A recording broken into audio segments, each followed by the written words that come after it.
Nous sommes aujourd'hui avec Hugues Rennes, gynécologue obstétricien, et on évoque donc ce fameux désir d'enfant et le rapport à la maternité en tant que femme et sa capacité à être créatrice de sa propre vie. Pascal, merci d'être avec nous. Bonjour. Oui, bonjour Brigitte, bonjour Monsieur Rennes. Bonjour. Alors effectivement, donc oui, je vous en prie. Allez-y, allez-y. Non, allez-y, je vous en prie. Alors, en fait, comme je le disais tout à l'heure à votre collaboratrice, effectivement, jusqu'à l'âge de 29 ans, je ne voulais absolument pas d'enfant parce que voilà, ma vie me convenait, femme heureuse, jeune femme heureuse, travail, amour, voilà. Et j'avais quand même rencontré, à l'âge de 27 ans, j'avais rencontré celui qui est mon époux aujourd'hui. Et je lui avais dit, je te préviens, je ne veux pas d'enfant. Bon. Alors très bien, il n'y a aucun souci. Lui, il a rien dit, etc. Et puis pendant 2 ans, on a vécu l'amour parfait, formidable, etc. Et on est allé une année en vacances. L'année de mes 29 ans, nous sommes allés en vacances. Et puis là, je trouvais que j'allais pas bien et tout ça. J'étais heureuse, j'avais tout pour moi, tout allait bien. Et puis, à un moment donné, en discutant bien sûr avec mon époux, lui qui avait déjà bien des idées en tête, je me suis rendu compte qu'en fait que j'avais le désir d'un enfant. Et du coup, on en a parlé. Bien sûr, lui, il était fou de joie. Alors, Pascal, quand vous dites le désir d'un enfant, c'est-à-dire vous aviez envie avec lui de créer un être, ou tout d'un coup vous disiez je veux pas finir ma vie sans être mère.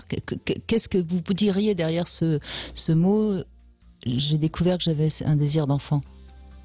Alors effectivement, j'ai découvert que j'avais un désir d'enfant avec mon époux, parce que j'avais tellement autour de moi, il y avait nos mères, les amis des mamans, enfin bon, toutes les femmes qui arrivaient à un certain âge, qui disaient que leur mari était parti, etc., qu'elles se retrouvaient seules avec les enfants. Et moi, franchement, ça me disait rien du tout, quoi. J'en avais pas du tout envie. Et puis voilà, moi, j'avais dans mon métier, je travaillais en maternité à l'époque, j'avais amplement de quoi faire des papouilles à tous les enfants, etc. J'avais des amis qui avaient déjà des enfants. Donc voilà, ça m'allait très bien comme ça. Mais c'est vrai que le fait d'être bien, d'avoir confiance aussi à mon époux, c'est ça aussi, il m'a mis en confiance. J'ai vu en lui quelqu'un qui était tout à fait capable d'avoir un enfant et de l'éduquer, d'aller jusqu'au bout. Et voilà, en fait, c'est vrai. Alors, est-ce qu'on pourrait dire, Pascal, excusez-moi, mais c'est important, votre témoignage est fort, parce que vous disiez bien, jusqu'à 29 ans, je voulais pas d'enfant.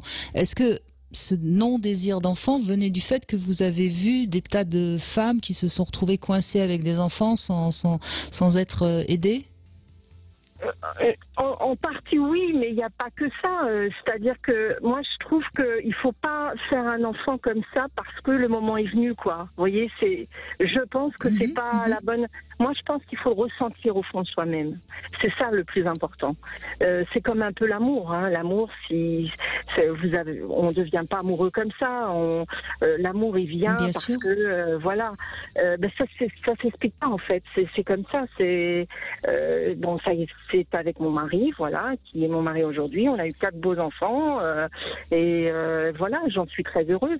Et c'est vrai que j'aurais peut-être pas fait ça, j'aurais peut-être pas eu des enfants, peut-être avec un autre homme. Voilà. Hugues Rennes, c'est important. Le témoignage de Pascal, il est chouette, quoi. Oui, c'est sûr, oui, parce que là, on sent à quel point il y a quand même si moi j'aime bien ressentir au fond de soi-même. Moi, j'appelle ça sentir avec le cœur. Et le cœur, il arrive à faire un peu une synthèse, pas pour l'intelligence dans ce désir d'enfant, mais une synthèse où du coup, ça va faire partir, ça va rendre corps à ce désir et le faire aboutir, bien sûr, parce qu'il y a une cohérence. Et c'est ça qui compte pour moi, c'est qu'il y a une cohérence. Alors, quelquefois, elle l'est, quelquefois, elle l'est pas. Mais si elle l'est pas, ça crée des problèmes, justement. Oui. Tandis que vous êtes... voilà. C'est une évidence. C'était une évidence. Ah oui, pour moi, j'ai mis un petit peu de temps. J'ai mis une semaine, vraiment, parce que j'ai l'habitude aussi de pas mal m'auto-analyser. Je me remets tout le temps en question. Et en fait, effectivement, là, je me suis dit, c'est ça, quoi. Voilà, j'avais tout. On avait tout pour être heureux. On était en vacances et tout. Tout allait bien, etc. Puis c'est vrai que j'ai peut-être au fond de moi-même un fond très maternel, mais que j'ignorais pas, hein, j'en étais consciente, mais pas à tout prix, à n'importe quel prix. Voilà, un enfant, c'est pas rien. C'est un être humain, c'est pas une voiture qu'on achète et puis voilà. C'est quand même un enfant, on l'accompagne jusqu'à notre dernier souffle. Donc il faut savoir Voilà, il faut vraiment en être conscient.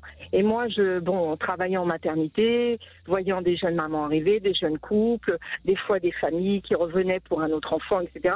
On suivait des fois des familles entières. Et franchement, j'avais pas envie de faire un enfant comme ça parce que l'horloge biologique était arrivée, quoi. En fait, c'était pas possible pour moi. Et votre mari? Et Pascal, votre mari, lui, dès le début, il en avait envie, je suppose.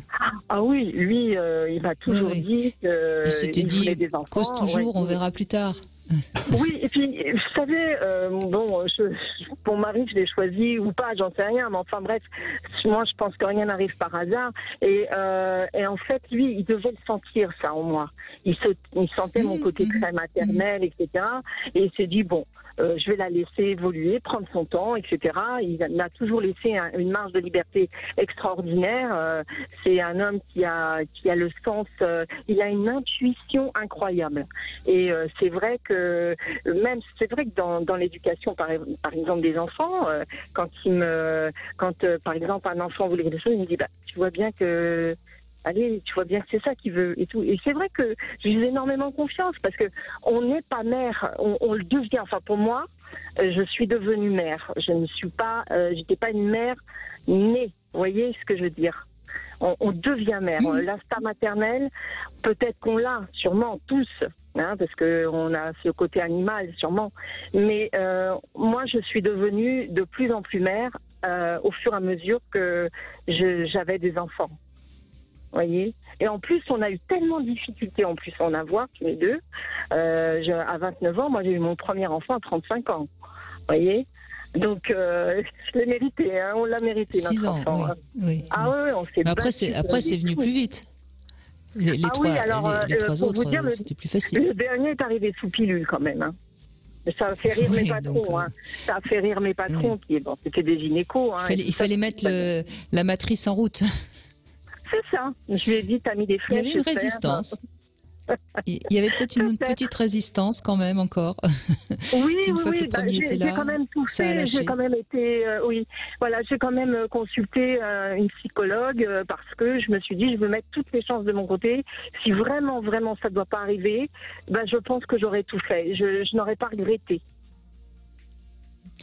Merci beaucoup Pascal, parce que votre témoignage est fort et je crois que je crois qu'il nous ravit, Hugues, parce que là on sent réellement qu'il y a un désir d'enfant, que c'est quelque chose qui a du sens.